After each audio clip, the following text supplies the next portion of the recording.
गया है और इधर जितने भी आंदोलन के क्रम में ये बंद रहा रैंप का काम, लेकिन परसों रात से ये क्रमबद्ध तरीके से काम हो रहा है। इसी को लेकर आज प्रेस वार्ता रखा गया है और हमारा जो मीटिंग हो चाहे सारी चीज़ों को स्थगित करने की कोशिश की गई है, वहाँ रोका जा रहा है। तो कहीं ना कहीं तानाशाह हो गई है सरकार। लोकतंत्र में पत्रकारों के साथ भी दुर्व्यवहार किया गया है। सुनीता मुंडा का जो ये फेंका गया मोबाइल, रात में जो सच को दिखाया गया, सच दिखाना चाहती थी कि आदिवासी मूलवासी समाज की व्यथा को समझिए, उनका मोबाइल को फेंका गया। उसके बाद हमारे जो बच्ची के साथ दुर्व्यवहार किया गया, बच्चियों के साथ मारा पीटा गया, जो बोल रही थी कि इस रैंप को मत अभी काम किया जाए, तो बच्चियों के साथ मारा पीटा किया। तो इस तरह की परिस्थिति उत्पन्न किया गया। तो लगता है कि सरकार तानाशाह है। और मैं बस इतना बताना चाहती हूँ कि सीएनटेट के समय में रघुवंश सरकार ने सीएनटेट का संशोधन करने के लिए एक बिल लाया था, प्रस्ताव पारित किया था। उस पर सारे आदिवासी मूलवासी समाज ने एक होकर आंदोलन को किया था और आज रघुवंश पुनः सत्ता में नहीं स्थापित हुए। ये 2 टर्म है, हेमंत सोरेन को मौका मिला कि दूसरा टर्म भी आए हैं। हम सबों के वोट के आज दूसरे टर्म में आए हैं, तो कहीं ना कहीं आज उन्हें समझना होगा कि अगर आदिवासी मूलवासी समाज उनसे नाराज हो गए तो आने वाले समय में इस तरह की वो सत्ता पे अभी नहीं आएंगे। कौन आएगा ये हम नहीं जानते हैं, लेकिन इतना है कि हमारे धार्मिक स्थल, हमारी धरोहर, हमारी आस्था के साथ खिलवाड़ किए हैं हेमंत सोरेन ने, तो उनका भुगतान उनको करना पड़ेगा। और इसी क्रम में कल पूरे राज्य स्तरीय पुतला दहन कार्यक्रम है और उस पुतला दहन कार्यक्रम में सारे जिले में मुख्यमंत्री का पुतला दहन होगा और हम लोग मुख्यमंत्री के आवास का घेराव भी करेंगे। लेकिन अभी तक हम लोग एक डेट निश्चित करेंगे, अभी तक डेट निश्चित नहीं हुआ।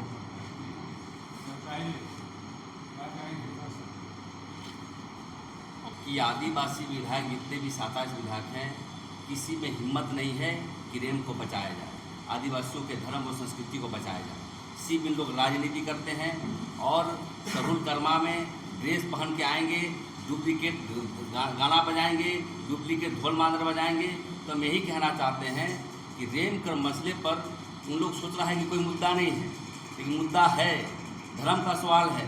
और धर्म को सवाल को लेकर के हमें लगता है कि हमारे पीछे कोई नहीं है, कोई अभिभावक नहीं है, सिर्फ समाज छोड़कर। और इसलिए इस मसले को जो हल्के ढंग से किया जा रहा है, सोच रहे हैं ये दूरगामी परिणाम पड़ेगा। और हम लोग की बहन लोग बोली कि तानाशाह राजनीति में बहुत बड़ा गाली होता है। तानाशाह मतलब मैं जो कह रहा हूँ वही होगा। और ये सबसे बड़ा दोष है हेमंत सोरेन जी का। और आने वाला समय देखिए, लोकतंत्र में यदि आप आदिवासियों को इग्नोर करेंगे तो आने वाला समय बहुत दूरगामी परिणाम पड़ेगा। और हम लोग कमर कस लिए हैं, अब जनता के बीच जाएंगे। कल से हम लोग का प्रोग्राम हो रहा है, रैंप बन रहा है, ठीक है, इसके लिए भी हम लोग एक गुप्त तरीके से आंदोलन करेंगे, ओपन नहीं करेंगे। गुरिल्ला युद्ध होगा तो उसके लिए करेंगे, लेकिन रैंप के मसले पर, धर्म को मसले पर लेकर के हम लोग जी जान लगा देंगे और किसी कीमत पर पीछे हटने का काम नहीं करेंगे। लेकिन ये जो प्रेस कॉन्फ्रेंस और संवाददाता सम्मेलन करने का मतलब ये है, संज्ञान दिलाना चमरा लिंडा जी को, राजेश कच्छप जी को, विकास मुंडा जी को और जितने भी जो आदिवासी विधायक हैं, उन्होंने जो है राज्य में जो है राजनीति कर रहा है लोग, लेकिन आदिवासियों के लिए नहीं। ना उनके लिए लघु गुरु बच रहा है, न पर्सनल पहाड़ बच रहा है, न पेशा कानून लागू हो रहा है, न नौकरी मिल रहा है। तो क्यों विधायक बने हो? नौकरी करने के लिए। तो इसका हम लोग विरोध करते हैं। और आने वाला समय में ये जो टीम देख रहे हैं, बच्चों की टीम, आप लोग समझ रहे होंगे, यही बच्चा सत्ता पे पलटेगी, सत्ता पे पलटेगा और नए लोग आकर के बैठेंगे जो आदिवासियों की धर्म की बात करता है, सरना धर्म की बात करता है, संस्कृति की बात करता है। इसलिए मैं कहना चाहता हूँ कि अब हम लोग कमर कस चुके हैं और जनता के बीच जा करके इनको उजागर करने का काम करेंगे। देखिए, आज जो प्रेस वार्ता रखी गई है, तो कल परसों से जो घटनाएं हुई है सिरमटोली सरना स्थल रैंप मामले में, उस पर आदिवासी समाज पूरी तरह से नाराज है। और जो जन समर्थन हमारे आंदोलन को मिला, केंद्रीय सरना स्थल सिरमटोली बचाओ मोर्चा को मिला, समर्थन सरकार देख रही है, प्रशासन को लग रहा है कि लोग टूट रहे हैं, लेकिन आज भी हम बता देना चाहेंगे कि हम ना टूटे हैं, ना बिखरे हैं, ना हमारी हिम्मतें टूटी हैं। हम आंदोलन को आगे तक लेकर जाएंगे और इस रैंप को हटाने की पुरजोर हम लोग अब भी कोशिश करेंगे। ढलाई होने के बाद भी, चूँकि हमारा 10 फीट जमीन सरना स्थल का लिया गया, बिना समाज से पूछे हुए लिया गया है, और उस 10 फीट जमीन को समाज अब वापस लेने का प्रयास करेगी। और इसी संदर्भ में जो विधायकों का घेराव करने का, उनसे सवाल जवाब करने का जो हम लोग रणनीति बनाए थे विधायक राजेश कच्छप जी का, तो उसको स्थगित किया जाता है। और चूँकि परिस्थिति ये आ गई थी कि बैरिकेडिंग लगाकर हमें रोका गया, काम रोकने के लिए जब आंदोलनकारी वहाँ पर उपस्थित हुए तो उनके साथ दुर्व्यवहार किया गया, मीडिया वालों के साथ दुर्व्यवहार किया गया, उनकी मोबाइलें फेंकी गई, उनका जो माइक है उसे छीनने का प्रयास किया गया, लाठी तक चार्ज किया गया हमारे बच्चों पर। ये तानाशाही सरकार, हमें लगता है कि ये अब तक के झारखंड के इतिहास में सबसे घटिया सरकार साबित हुई है, जो आदिवासियों के नाम पे राजनीति तो कर रही है, लेकिन आदिवासी मूलवासी के लिए काम करना तो दूर, उनको विकास के नाम पे लूटने का काम कर रही है। और कल जो घटना घटी है उसमें बैरिकेड, जब हम लोग घोषणा किए कि आपातकालीन बैठक हम सिरमटोली सरना स्थल में रखेंगे आदिवासी समाज का, तो उस सरना स्थल पर पहुंचने के लिए चारों ओर जबरदस्त बैरिकेडिंग लगाई गई और किसी को भी वहां पर घुसने नहीं दिया गया।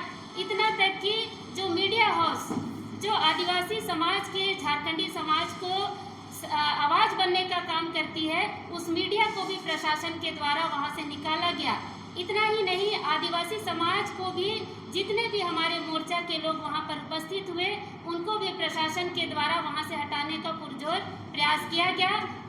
जब हम लोग विरोध किए तब जाकर हम वहां पर बैठ पाए, क्योंकि जमीन हमारी, सरना स्थल हमारा, झारखंड हमारा, और आज हमारे ही जगह पर हमें बैठने से प्रशासन के द्वारा रोका जा रहा है। और जब पूछा गया कि आपके पास क्या आदेश है, तो बोला गया ऊपर से आदेश है। तो ऊपर से आदेश किसने दिया?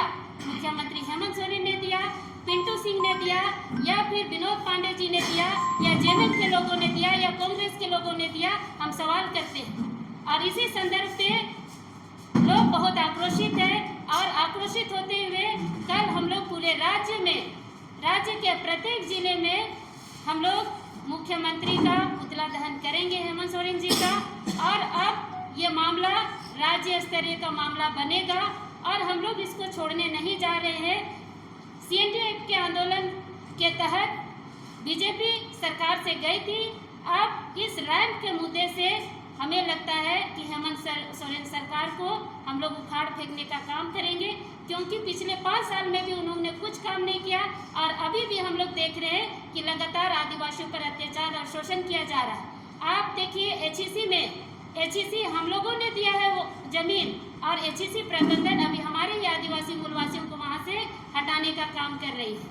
और दूसरे जिलों में भी जमीन की लूट इतनी बढ़ी हुई है, वहाँ भी सबको प्रशासन के बल पर बलपूर्वक सबको हटाया जा रहा है, जो सोशल मीडिया में हम लोग लगातार देख रहे हैं। तो सारे लोगों को हम लोग जोड़कर अब आंदोलन को बड़ा करेंगे, और आने वाले दिनों में बहुत जल्द मुख्यमंत्री हेमंत सोरेन जी का घेराव, आवास का घेराव किया जाएगा। अब छोटे छोटे मछलियों को अब घेरने से अच्छा है कि बड़ी मछली को हम लोग घेरेंगे, जिनका ये कहानी रचा हुआ है, उसी से हम लोग सवाल जवाब करेंगे। अब मुख्यमंत्री आवास का घेराव करेंगे। कहा जा रहा था क्या? देखिए, रैंप ढलाई नहीं होता तो मुख्यमंत्री से हम लोग बैठते, काम रोका जाता तो मुख्यमंत्री जी से बैठते हम लोग, लेकिन काम नहीं रोका गया। कल विधायक राजेश कच्छप जी ने कहा कि काम रोक दीजिए, हम लोग मुख्यमंत्री जी से बैठेंगे, और हम लोग भी आशा कर रहे थे कि विधायक जी के कहने पे काम रोका जाएगा, लेकिन काम नहीं रोका गया। लगातार काम हो रही है, हमको लगता है 2 दिन में वो पूरा काम कंप्लीट हो जाएगा, और उसके बाद मुख्यमंत्री जी से बैठने की बात होगी। हम लोग कभी नहीं बैठेंगे। क्यों बैठेंगे? किस बात से बैठेंगे? सरकार चाहेगी तो कभी भी इसको तोड़ के हटा देगी। तो क्यों नहीं चाह रही है? जब बना के फिर तोड़ने की बात होगी, यहाँ तो सरकार सुन ही नहीं रही है। जब बाद में तोड़ने की बात है तो अभी तोड़ दीजिए ना भैया। बाद में क्यों तोड़िए? तो यहाँ पर वो सब बात है ही नहीं, बस आदिवासियों को यहाँ पर बरगलाया जा रहा है, तोड़ने का प्रयास किया जा रहा है, फोड़ने का प्रयास किया जा रहा है। तो सहूल के पहले जो आंदोलन चल रहा था, अब उसी तर्ज पे अभी हम लोग आंदोलन को आगे बढ़ाएंगे। हम लोग बहुत अपने आप को कंट्रोल किए, अब हम लोग को कंट्रोल से बाहर, सरकार चाह रही है कि हम लोग कंट्रोल से बाहर हो जाए। बोलिए। तो जिस तरह से आज झारखंड में एक काला दिन के रूप में हम लोग देख रहे हैं, जिस तरह से घटना हो रही है, जिस तरह से अंग्रेज शासन करते थे, तानाशाही रूप में यह अगुआ सरकार हम आदिवासियों का आस्था का, धर्म का स्थल को आज छीनने का प्रयास कर रहा था। यह रैंप केवल ब्रिज रैंप का माध्यम से उतारा नहीं जा रहा है, यह आदिवासी समाज उसका आस्था में यह रैंप उतारा जा रहा है। मतलब पूरा कहा जाए कि हमारी भावनाओं का यह अगुआ सरकार हत्या करने का काम किया है। जिस तरह से कल की जो घटना घटी, मीडिया चौथा स्तंभ है इस देश लोकतंत्र का, जिस तरह से उसको कॉलर पकड़ पकड़ के निकाला गया, तो ऐसा लग रहा था कि तानाशाह सब तरफ से पूरा रोड ब्लॉक कर दिया गया और बीच में यह तानाशाही सरकार प्रशासन की मदद से काम करा रही है। खुद आज विदेश में है और ऑर्डर दे दिया गया है कि आदिवासी को और उसका धर्म स्थल को आज छीन लिया जाए। और कल वह हम लोग को भली बातें देखने को मिला। और जो हमारा धार्मिक स्थल है, सरना स्थल है, वहाँ पे पूजा स्थल है, आप वहाँ पे आर्म्स लेके वहाँ पे आप मौजूद हो रहे, ये हमारे एक भावना के साथ ठेस पहुँचा है। एडीएम साहब का जिस तरह से वहाँ पे रवैया रहा था, वह लग रहा था बहुत ही तानाशाही टाइप में, लोगों को भड़काने का प्रयास किए, वहाँ का माहौल को खराब करने का प्रयास किए। समाज निश्चित रूप से आने वाला समय में उन पर कड़ी से कड़ी कार्रवाई करेगी। और जो हम लोग का कार्यक्रम था, राजेश कश्यप जी का जो आवाज गिरा था, तो दो दीदी बोली कि बड़ी मछली को हम लोग को पकड़ना है, जो काम रुकेगा सब मुख्यमंत्री पे आके यहाँ पे रुक रहे हैं कि मुख्यमंत्री के माध्यम से ही काम रुकेगा। तो हम लोग मुख्यमंत्री का आवाज गिरने का काम करेंगे। और कल भारी से भारी संख्या में जयपाल सिंह मुंडा स्टेडियम में लोग जमा होंगे और 4 बजे अल्बर्ट एक्का चौक पे भारी संख्या में अपनी मांगों को लेकर इस आंदोलन के माध्यम से उनका हम लोग पुतला दहन करने का कल काम करेंगे। ये बस एक रैंप का आंदोलन नहीं है, ये हमारे हक और अधिकार के लिए आंदोलन है। जो संविधान ने हमें अधिकार दिया है, ये आंदोलन उस अधिकार के लिए है। कल जिस तरीका से हमें तो लगता है आप लोग पहुंच नहीं पाए थे, आप लोगों को बाहर भेज दिया गया था, जो पहुंचे थे उन्हें कॉलर पकड़ के निकाल दिया गया। कल एक जालियांवाला बाग हत्याकांड का एक दृश्य टाइप से दिख रहा था, वहाँ लोगों को जबरदस्ती उकसाया जा रहा था। हमें तो लगता है कहीं अगर हमारे समाज के लोग अगर उग्र हो जाते तो कहीं ना कहीं वो लाठी चार्ज कर देते और हमारे जो आंदोलन को है कमजोर करने का प्रयास कर रहे थे। तो कहीं ना कहीं वे हमारे अधिकार का भी हनन किया जा रहा है और ये सरकार के द्वारा तानाशाही किया जा रहा है। ये सरकार महिला सम्मान की बात करती है, क्या 2500 देने मात्र से महिला का सम्मान हो जाएगा? जिस तरह से हमारे पत्रकार दीदी का जो माइक छीना गया, उनका कैमरा फेंका गया, तो क्या इससे महिला सम्मान होगा कि महिला को कहीं पत्रकार में भी आगे बढ़ाया जाए, किसी अन्य फील्ड में बढ़ाया जाए, इससे सम्मान होगा? मैं पूछना चाहता हूं, जो दर्शक देख रहे हैं, क्या 2500 देने मात्र से महिला का सम्मान हो जाएगा? क्या महिला को पत्रकारिता में आगे नहीं आना चाहिए? क्या महिला को किसी ऊंचे पोस्ट पे नहीं जाना चाहिए? क्या महिला को आंदोलन नहीं करना चाहिए? तो सवाल है ये हमारे समाज के लोगों से कि क्या महिला को इसी तरह से सम्मान दिया जाना चाहिए? तो हम सरकार के खिलाफ हम लोग आंदोलन करेंगे और जारी रहेगा। और कल हम लोग पुतला दहन का कार्य करेंगे।